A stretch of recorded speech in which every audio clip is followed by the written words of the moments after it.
wabarakatuh. Pada video kali ini, saya akan sedikit membahas seputar kampus. Mari kita simak bersama-sama. Wawasan bidang kemahasiswaan.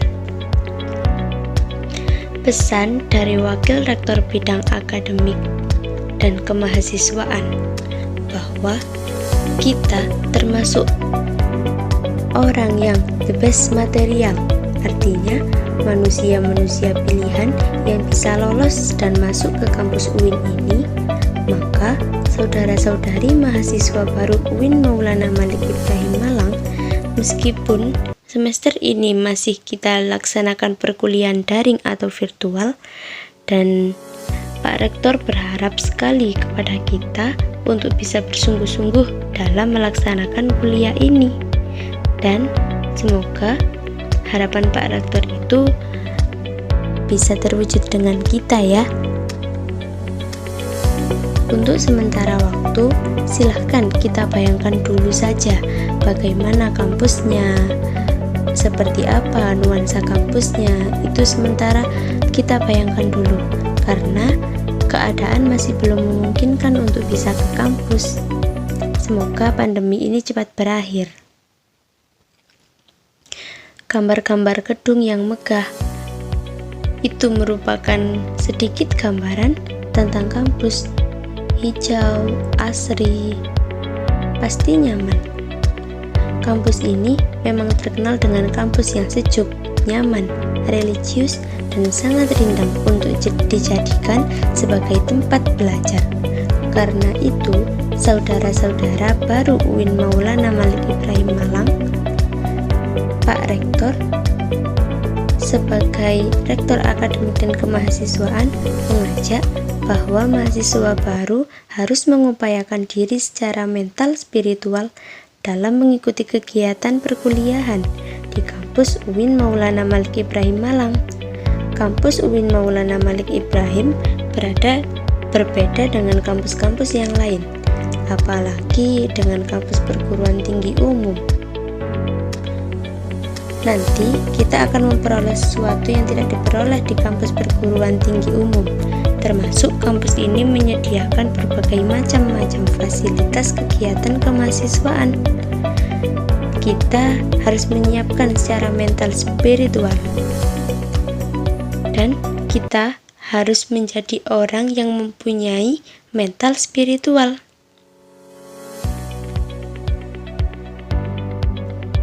Terus apa sih indikator mental spiritual itu?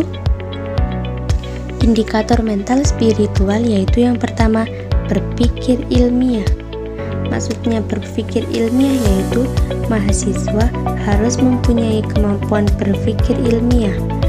Itu pada hakikatnya adalah berpikir yang selalu dilandasi dengan ilmu pengetahuan, baik ilmu pengetahuan umum ataupun ilmu pengetahuan keagamaan, yang notabene kampus kita adalah kampus keagamaan yang bernaung di bawah Kementerian Agama Republik Indonesia. Inilah yang membedakan dengan kampus-kampus yang lain, bahwa kampus kita visi misi semangatnya adalah dipengaruhi oleh niat cita-cita menegakkan ajaran Islam, melanjutkan perjuangan Rasulullah SAW. Karena itu, sekali lagi, kita sebagai mahasiswa diharapkan untuk bisa berpikir ilmiah.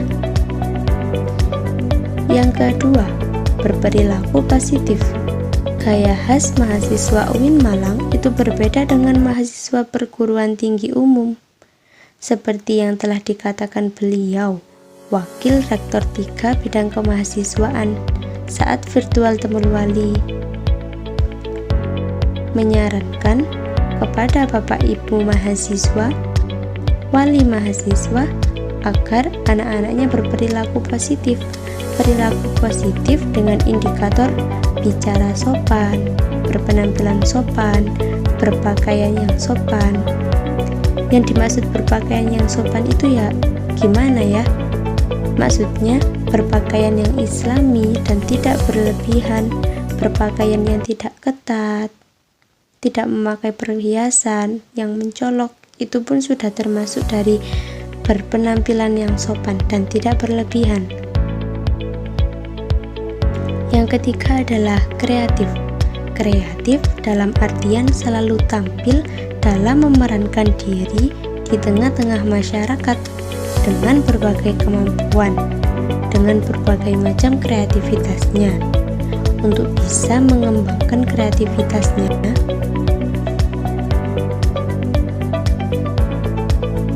mahasiswa kita difasilitasi berbagai macam unit-unit kegiatan kemahasiswaan yang ada 18 unit kegiatan kemahasiswaan di UIN Maulana Malik Ibrahim Malang.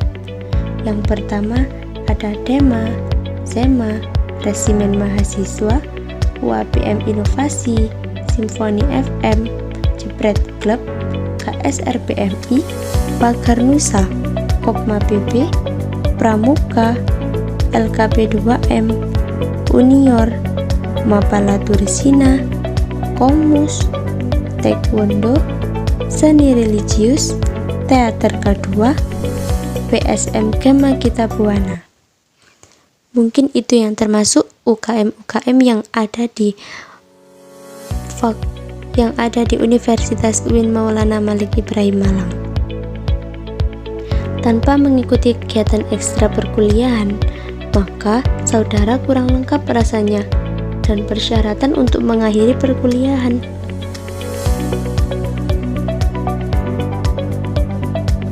Yang kedua, mari kita berlanjut ke materi wawasan bidang akademik. Proses pembelajaran atau proses pendidikan dan pengajaran yang biasanya berlangsung sampai 8 semester itu minimal diusahakan mendapat IPK 3. Kemudian kurang lebih ada 150 sampai 160 SKS yang harus diselesaikan. Kemudian penelitian, baik itu skripsi, tugas akhir, maupun yang lain. Kemudian terdapat pengabdian masyarakat seperti PKL, yaitu praktek kerja lapangan.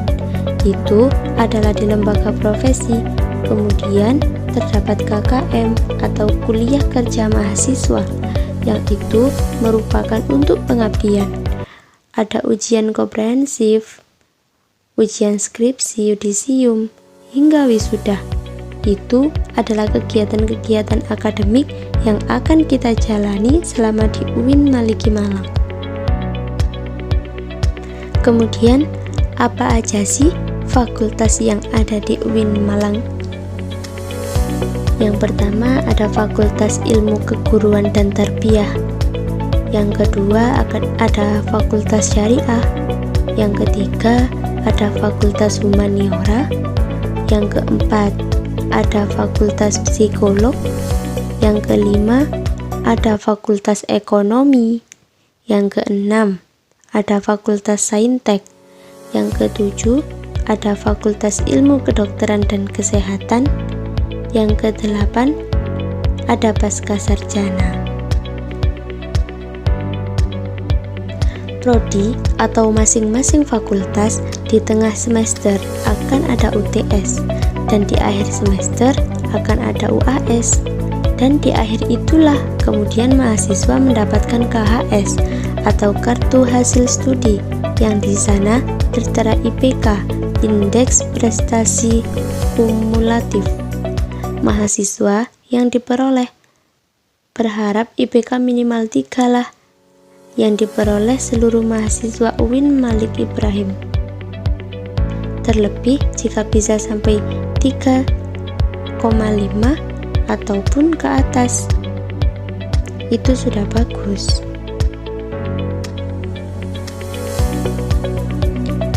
Kemudian kita lanjut ke materi berikutnya.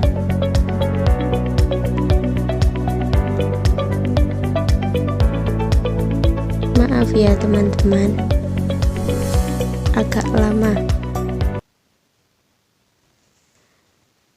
Pada materi yang kedua, kita akan membahas tentang Senat Mahasiswa atau SEMA. Lalu, apa sih yang dinamakan dengan SEMA itu? SEMA adalah organisasi mahasiswa UIN Maulana Malik Ibrahim Malang yang berperan sebagai lembaga legislatif yang mengoordinasi DEMA, UKM, dan HMJ. Terus, apa sajakah fungsi SEMA itu? Yang pertama, ada fungsi advokasi, fungsi legislasi, fungsi pengawasan, fungsi penganggaran.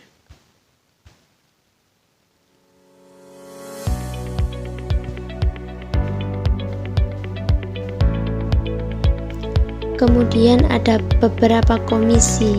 Yang pertama ada Komisi A, yaitu advokasi dan hukum. Komisi B, organisasi dan kemahasiswaan. Komisi C, administrasi dan keuangan. Komisi D, informasi dan komunikasi. Itu sekilas dari SEMA.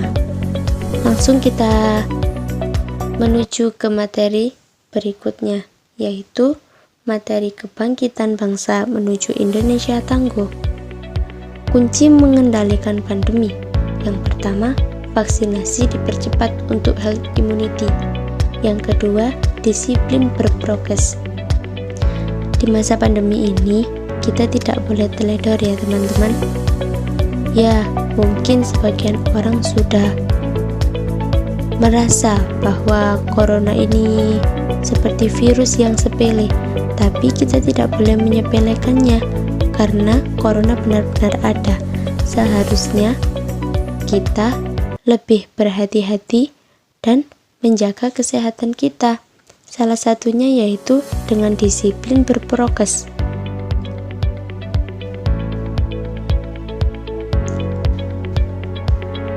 Dampak terhadap pandemi COVID. Yang pertama, turunnya pertumbuhan sektor ekonomi, sektor pendidikan, persepsi orang tua, sektor sosial, dan kebijakan sektor pendidikan. Kemudian, ada 3 kekuatan pengubah dunia. Apa saja itu? Yang pertama, ada kemajuan teknologi, agama, dan pasar. Menjadi generasi unggul. Bagaimana caranya? Yaitu dengan mengagungkan moral dan spiritual, menggandrungkan ilmu pengetahuan, memiliki digital quotient, kelas kesalehan atau peduli sosial. Materi selanjutnya, moderasi beragama dalam bingkai NKRI. Menjadi generasi unggul.